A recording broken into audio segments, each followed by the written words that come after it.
คนละเห็นไปเถอะพอ ตัวเป็นคนกำไหมกำไม่ได้มองซ้อ เป็นคนกำนี่ ไม่ได้เป็นยังไงว้ายบ่จ้อยมันกำจะวางมันคนที่จอดก็ได้เนี่ย มันจะมาย้ายจะตั้ง มันจะเดี๋ยวมัวไม่ได้มันถูกได้ดีกว่าหมาจะทำเกิดได้เกิด ลูกไอ้ใจใจร้ายน่ะตัวนี้เนาะ นี่หน้าพวงหน้าจะลาย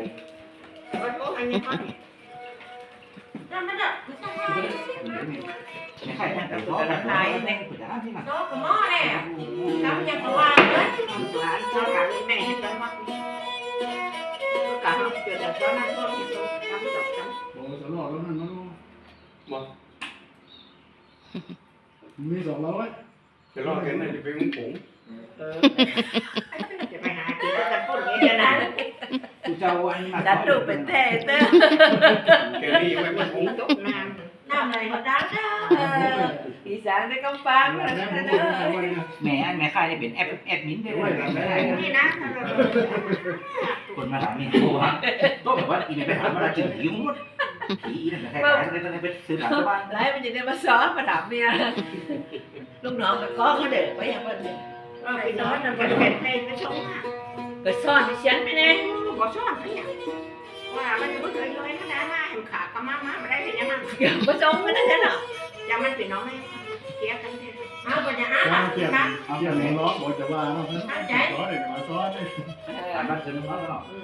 là còn mà lặng này như ban này อ้าว1 2 3ไปเลยเอาตะปี số lâm lẽ số lâm lẽ จังมีแป้งนี่อย่างนั้นครับเปลือกมือ cái gì nè แป้งตา cái này có mình thay cái em tí bỏ còn bị nhá không có đây thay kìa phải không cái phải không nó เนี่ยบอลแหลกเจ้าจากมาต่อต่อ แป้งน่ะ หัวใจ แป้งพุน นอนสองสองตอนกันบ่เดือดดูมันกันบ่นั้นดูลองว่าให้เก็บร้องที่เนี่ยเป็นดังว่าสีน้ำเงินจะได้เงินปากทางป้าคนงามแม่บุญให้เจ้าปลาเจ้าคู่กันหาในวันนี้แล้ว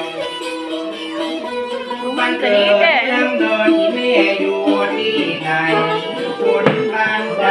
จะว่าแม่เจ้ามีพ่อมีแม่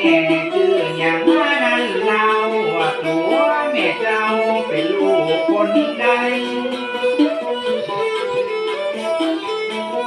มาคว้ากันแล้วถึงบังสูญหายวันได้ยายก้อยจ๋าก้อยแก่เหมือนเนื้อกาแฟวันนี้แควแม่นา phải bồi ra lăngอยู่บ้านทุ่งหลวงตะมุนกองควายกะเลยย้ายไปแก้ววางไปได้สามีน้องรู้ลูกจันแก้ววางตะลูมาเกินได้มีหนูน้อยมุดดาวนาลีเจ้าเจ้าน้องเอาน้อเจ้าแต่ก่อนมาหลังอยู่บ้านทงหลวงบ่หลอกบ่ลวงเหมือนฝันหวังนายทางตำบลกอกควายอำเภอเมืองเจ้านางตัวแม่จันแม่คนงามว่าแม่บุญร้ายที่เป็นลูกของใครจะลำไรดังอันค่อยไผ่ละบังในวันนี้แล้ว บ่อยแม่ชื่อว่าพ่อเลี้ยงบ่ผู้ใดเลี้ยงบ่เลี้ยงบ้านนี้ตัวอีแม่ละจะควงญาติจะบอกที่ดีนะตัวคนงามชื่ออีแม่ชื่อแม่บุญบัตรจะเล่าไปการตัว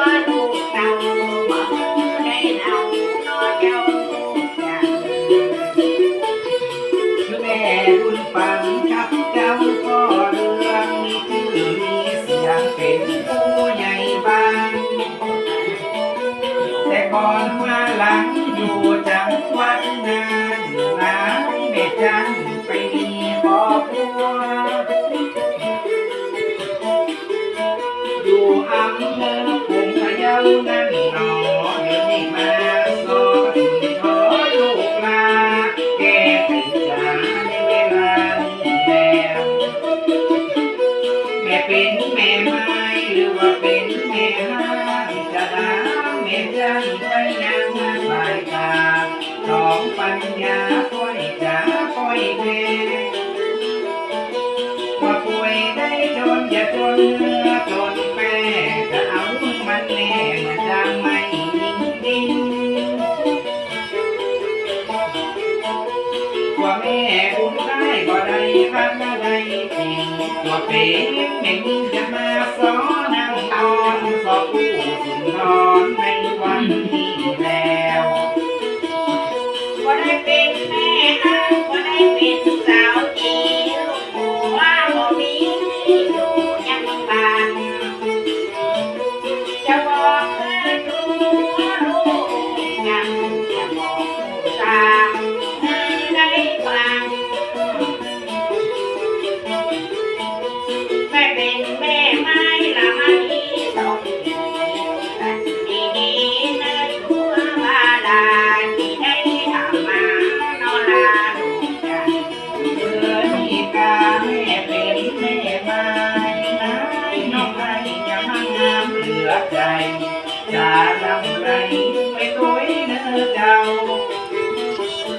ยังบ่มีเจ้าของคนจองแต่เราว่าตัวแม่เจ้าบ่มี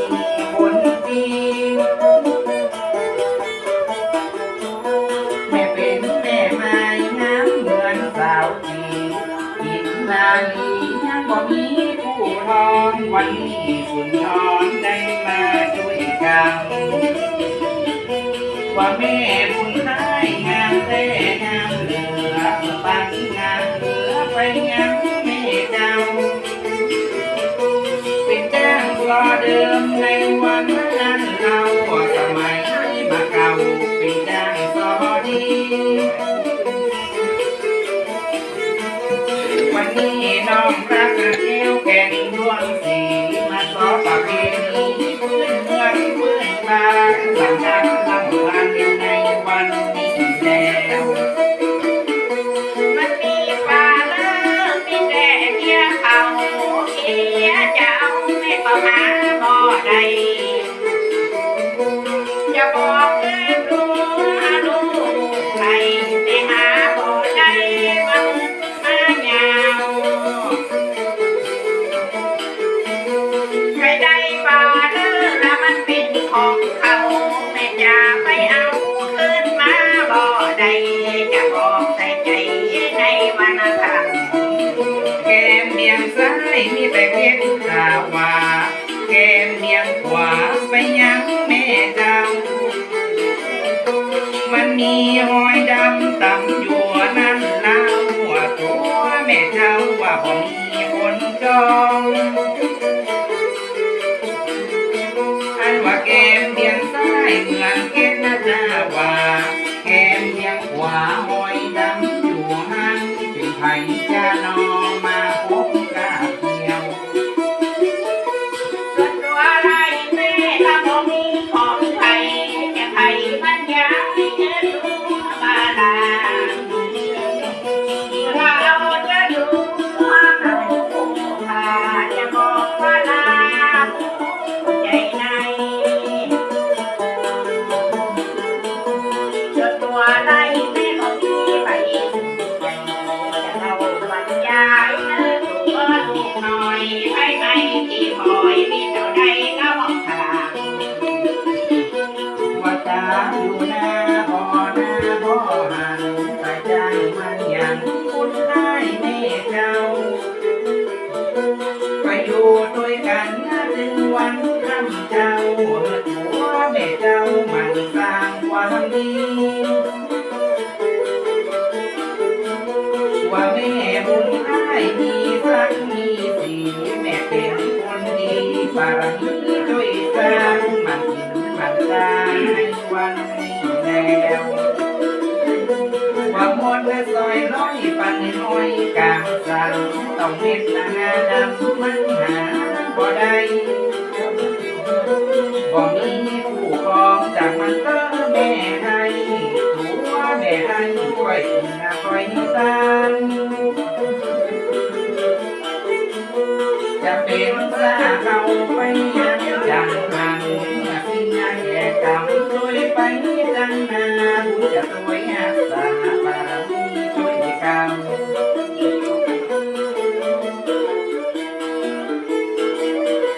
การช่วยการสอเป็นของหลังลำดึกลำพันด้วยกันนอเจ้าเอาสองกับแม่บุญให้กันเราตั้งแต่ปลายเห็นเก้ามันก็เหมือนมาได้มาหอมกำปากได้มาฝากคำกาก็ถึงเวลาเหมือนมาดังที่ขอกราบสวัสดีนอเจ้า